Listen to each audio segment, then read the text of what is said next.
لله دار القوم هايرد برال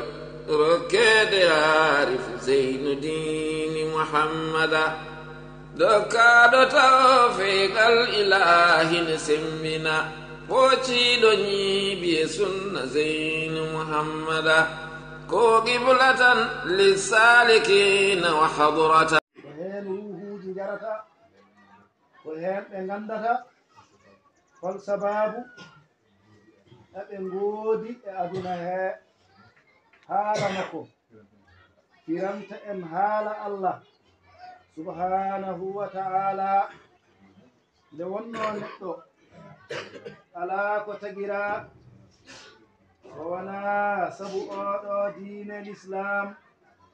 الذي أن وما خلقت الجن والإنس إلا ليعبدون على كتغير من نتو الجن سوانا هذا وكم tan woni ko tagiri en woodi seeɗa ko fawi en yo en mbaɗ on seeɗa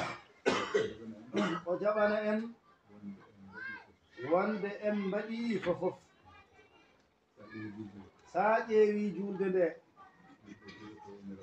juulɗo juuɗele joyɗe o fawi emen ñalawma fof wootere heen fof ko sappo yoɓete so famɗi so a juuli wootere tan wona a juuɗina wayno a juuli juuɗele sappo ni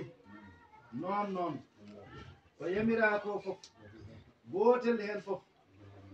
ina gollanma haa heewa golla seeɗa joɓeɗa haa heewa ɗum waɗi juuɗo omo hato jiɗi daiman andude ko Allah fawi e makko ko hade makko tampidde tampoɓe o wasda e wasoɓe yo Allah dandu hen neɗɗo noon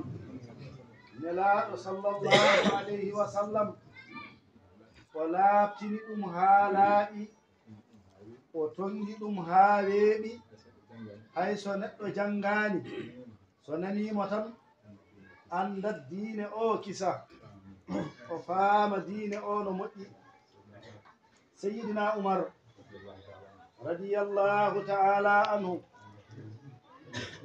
mo ganduɗa ko kañum woni khalifa ɗimmo e nelaɗo Allah sallallahu alayhi wa sallam omo haalani en hadisa goto hadisa o ina tongi diine o fof o yi meeɗi amin jooɗiɗo nelaɗo Allah sallallahu alayhi wa sallam ɗo nomin goowi jooɗorade ni tan ha waaji lillahi darul qawmi hayre dañi ɓural rokkede arif zeynudini muhammada dokkaɗo tawfiqal ilahi ne semmina pociɗo ñiiɓi e sunna zeynu muhammada ko qiblatan lissalikina